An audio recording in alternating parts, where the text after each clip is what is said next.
Hello दोस्तों। Unlock GS academy में आपका स्वागत है।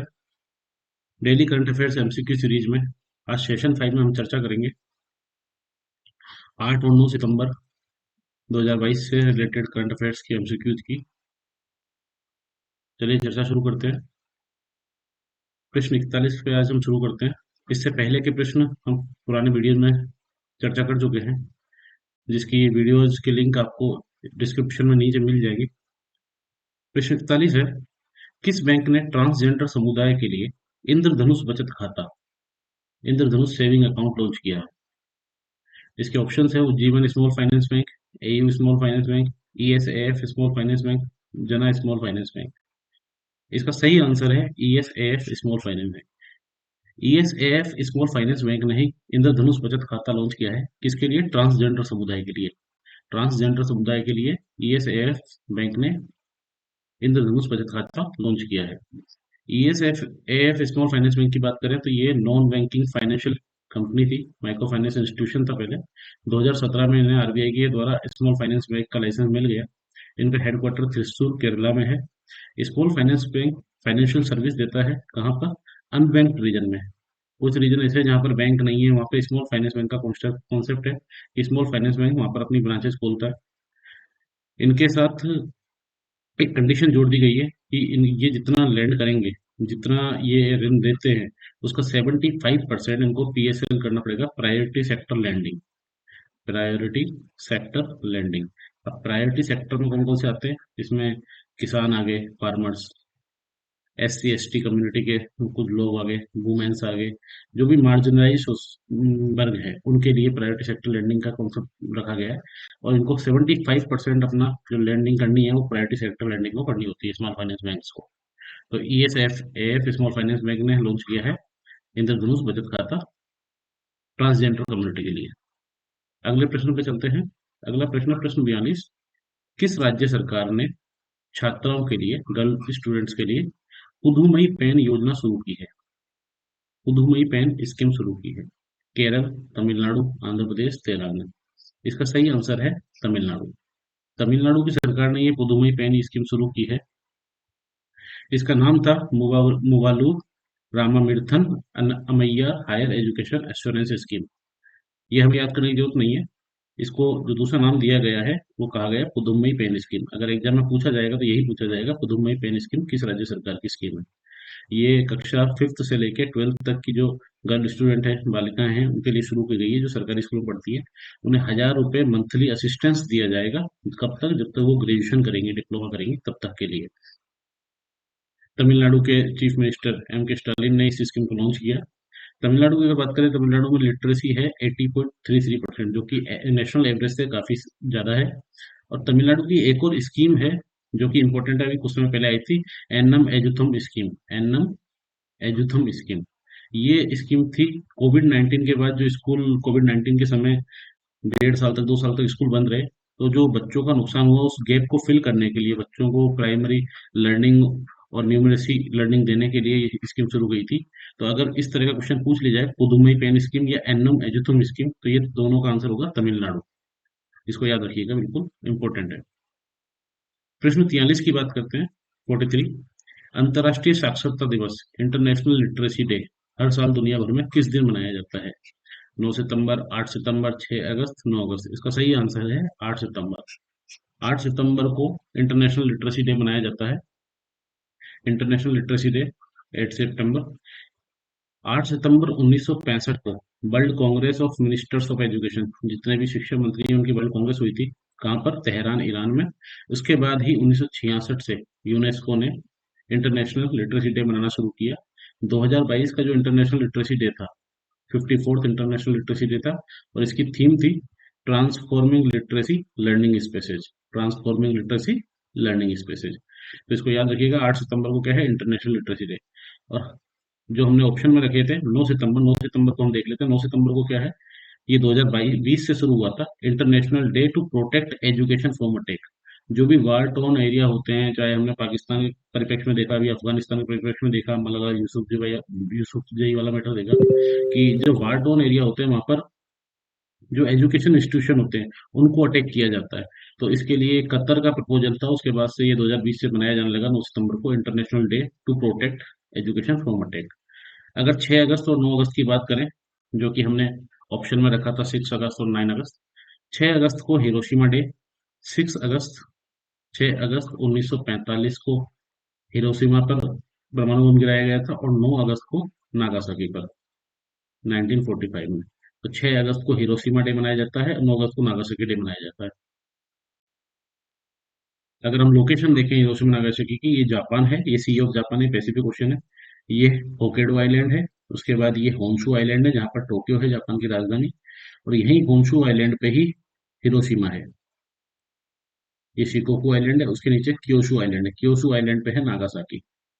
तो नागासाकी नागासाकी पर बम गिराया गया था 9 अगस्त को, और हिरोशिमा पे गिराया गया था 6 अगस्त को। तो 6 अगस्त 9 अगस्त हिरोशिमा नागासाकी डे के रूप में मनाए जाते हैं। अगले प्रश्न पे चलते हैं, प्रश्न 44, प्रश्न 44 है। हाल ही में केंद्र सरकार ने वेस्ट इनिशिएटिव लॉन्च किया है, WEST वेस्ट इनिशिएटिव लॉन्च किया है। ये वेस्ट इनिशिएटिव किस क्षेत्र से संबंधित है, किस फील्ड से संबंधित है? इस तरह के ऑप्शन आपको एग्जाम में मिल सकते हैं कंफ्यूज करने के लिए, कि ये पश्चिमी भारत का विकास करने के लिए है, या फिर पश्चिमी देशों का मुकाबला करने के लिए, या फिर विज्ञान और प्रौद्योगिकी में महिलाओं से संबंधित है, या महिला स्वास्थ्य से संबंधित है। तो इसका सही आंसर होगा विज्ञान और प्रौद्योगिकी में महिलाएं, women in science and technology. Best initiative launch किया गया है। वेस्ट में, बेस्ट का मीनिंग है women in engineering, science and technology. ये सपोर्ट, इसको सपोर्ट दिया गया है आई स्टेम के द्वारा, जो कि है Indian science technology and engineering facility. Best initiative में जो वुमेन एंटरप्रेन्योर्स हैं, वुमेन रिसर्चर्स हैं, उनको सपोर्ट दिया जाएगा, उनको रिवॉर्ड दिया जाएगा, ताकि वो रिसर्च कर सकें साइंस टेक और इंजीनियरिंग वाले बैकग्राउंड में। सेंट्रल गवर्नमेंट का ये इनिशिएटिव है। अगले प्रश्न पे चलते हैं। अगला प्रश्न है प्रश्न 45। केंद्र सरकार ने हाल ही में LPG गैस में जो कीमतों में लगातार वृद्धि हो रही है, उसको नियंत्रित करने और कम करने के लिए एक समिति का गठन किया है, एक कमेटी बनाई है अभी गवर्नमेंट ने, हाल ही में सेंट्रल गवर्नमेंट ने। उस समिति, वह समिति कौन सी है? किरीट पारिक समिति, रंजना देसाई समिति, सुधीर कुमार सक्सेना समिति, या इंदु मल्होत्रा समिति? इसका सही आंसर है किरीट पारिक समिति। किरीट पारिक की अध्यक्षता में एक कमेटी बनाई है गवर्नमेंट ने, जो कि LPG गैस में अभी जो लगातार कीमतों में वृद्धि हो रही है, उसको नियंत्रित करने और कम करने के लिए अपनी रिपोर्ट देगी। ये है किरीट पारिक, इनकी अध्यक्षता में समिति बनी है LPG गैस के दामों में लगातार हो रही वृद्धि को नियंत्रित करने हेतु। एलपीजी कंजम्पशन की अगर हम बात करें, तो 1997-98 में एलपीजी कंजम्पशन भारत का था, वो था 4.8 मिलियन टन, जो कि 2020-21 में बढ़ के 27.55 मिलियन टन के आसपास हो चुका है लगभग। प्रधानमंत्री उज्ज्वला योजना की बात करें, तो जनवरी 2021 का जो डेटा गवर्नमेंट की तरफ से सामने आया था, उसमें कहा गया था कि लगभग 14 crore free of cost cylinders government ने वितरित किए हैं प्रधानमंत्री उज्ज्वला योजना के अंतर्गत। तो ये अच्छी बात है कि एलपीजी कंजम्पशन बढ़ रहा है। क्लीन फ्यूल की जो बात की जाती है, क्लीन फ्यूल की बात की जाती है, वो बढ़ रहा है।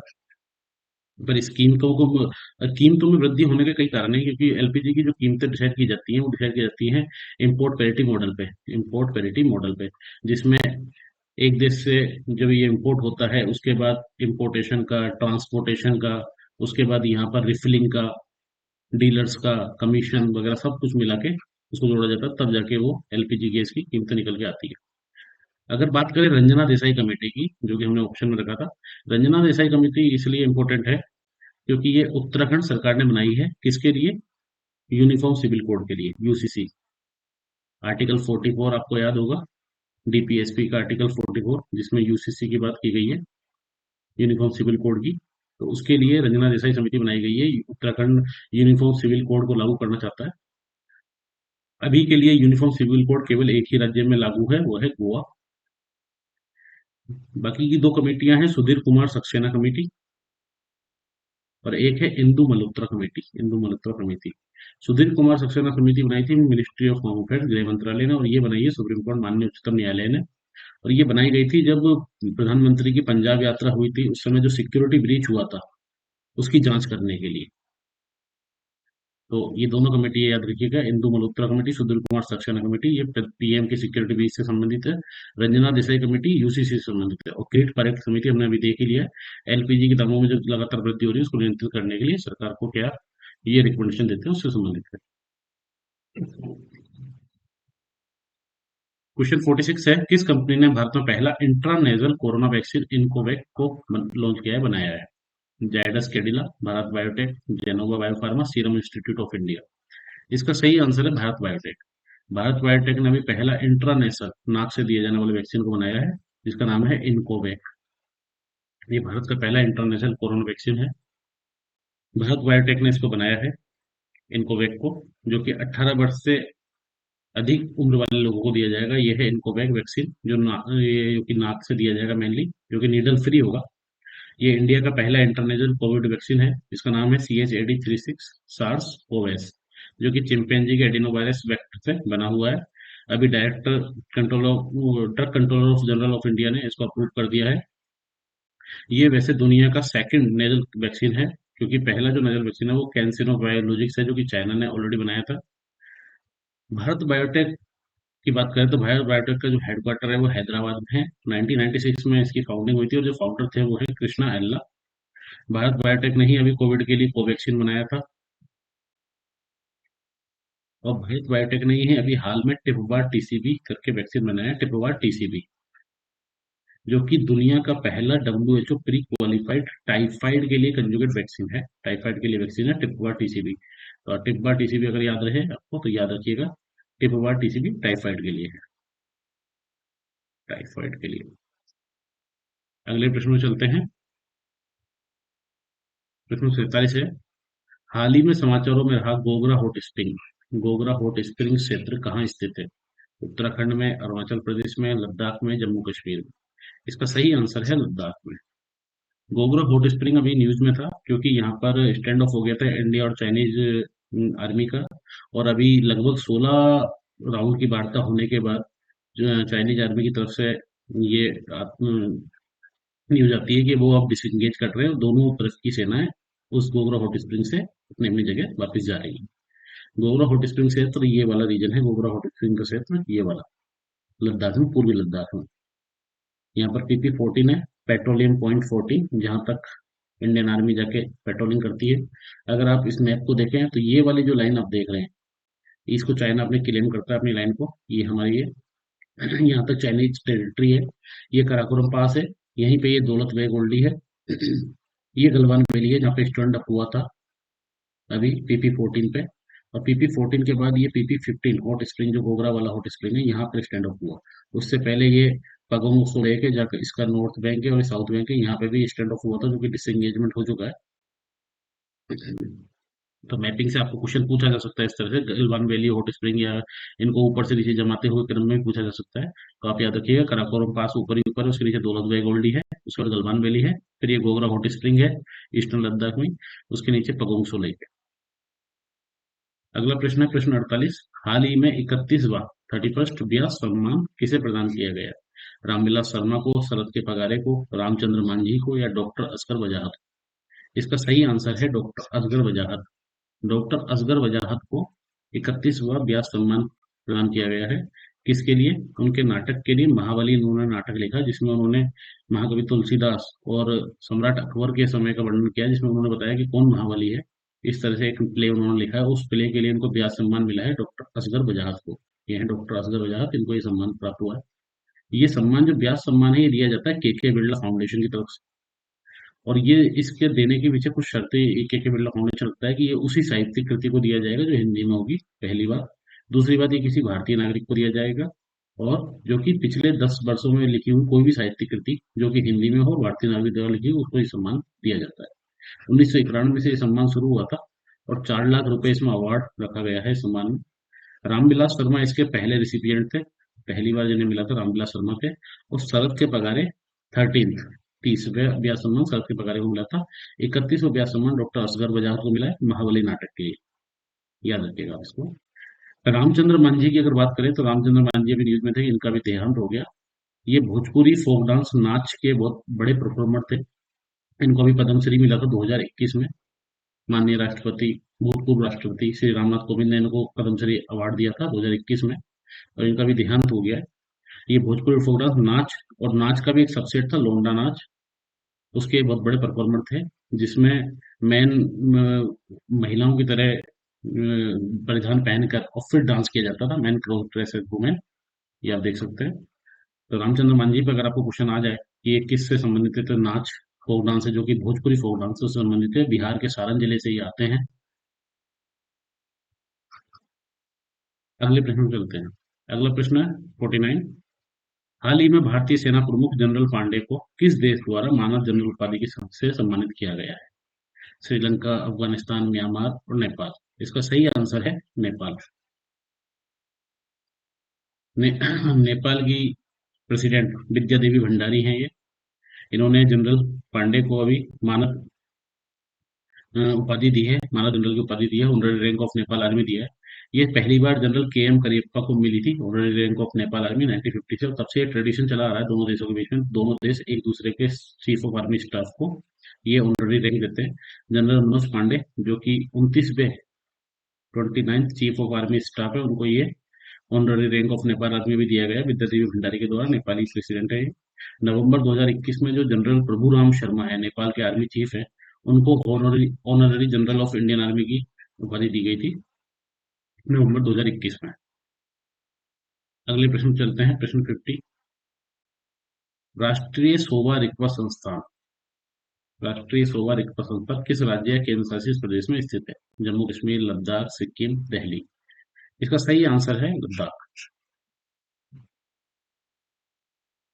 नेशनल इंस्टीट्यूट ऑफ सोवा रिकवा, राष्ट्रीय सोवा रिकवा संस्थान, जो कि लेह लद्दाख में है।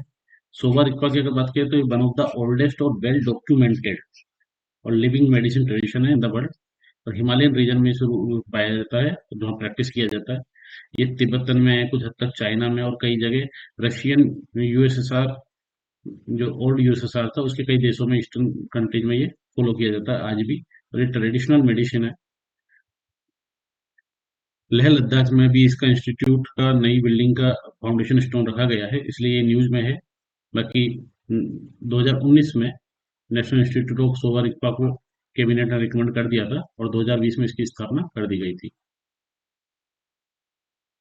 इस तरह से आज की चर्चा हमारी समाप्त होती है। Let's unlock your potential. Unlock जी अकेडमी से जुड़े रहिए इसी तरह के नए क्वेश्चन के लिए, और अनलॉक अकेडमी को सब्सक्राइब करें, लाइक करें, शेयर करें। धन्यवाद।